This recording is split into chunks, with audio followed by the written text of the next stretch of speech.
Cari amici, ben ritrovati, nuovo appuntamento del Punto della Situazione, la rubrica bisettimanale dei Veneto Globe.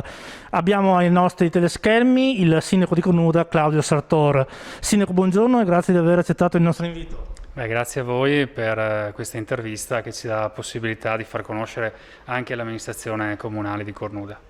Sindaco, da lei volevamo sapere, ormai la fase 2.1 è iniziata, le attività hanno iniziato a lavorare rispettando i vari parametri e le varie restrizioni, però da te volevamo sapere come hanno affrontato i cittadini della tua comunità questi 2 mesi di coronavirus. Ma come è stato detto anche in giro in più occasioni, credo che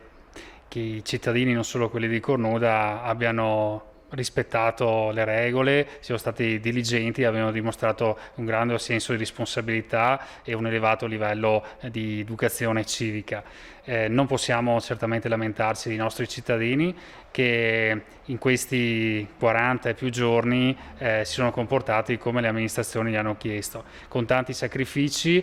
con tanta anche voglia di far solidarietà, perché anche questo è un punto fermo, e con la speranza di uscirne quanto prima.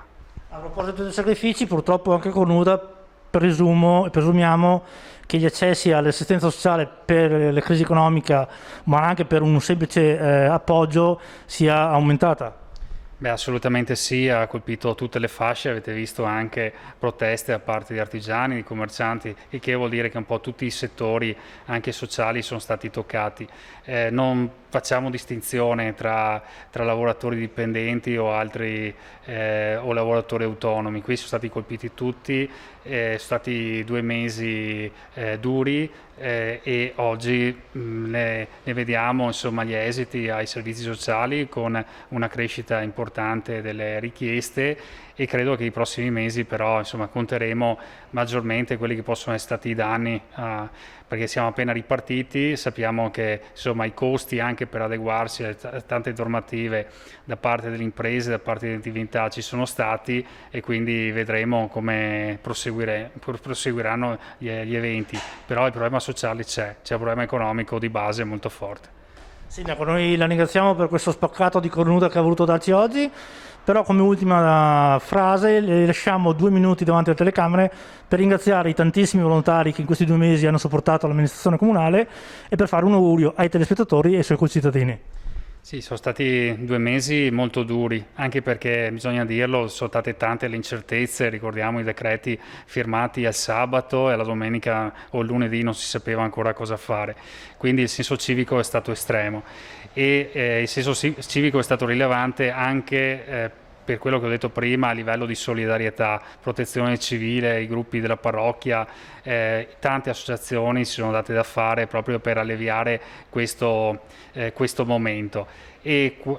qua sta la grande ricchezza delle nostre comunità, che è appunto quella del volontariato. Senza di questo l'amministrazione avrebbe fatto fatica a fare tante iniziative. È proprio vero che un territorio si legge proprio e si vede da chi ci abita, e questo fa sicuramente del Veneto, della provincia di Treviso, una zona ad alta civiltà. L'augurio è quello di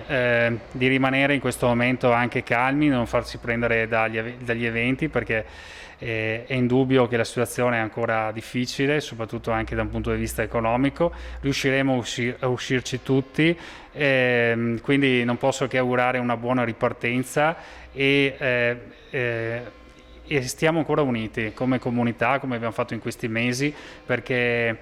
passerà il coronavirus e avremo magari in futuro tante altre difficoltà, ma se ci risolleviamo come abbiamo fatto in questi mesi,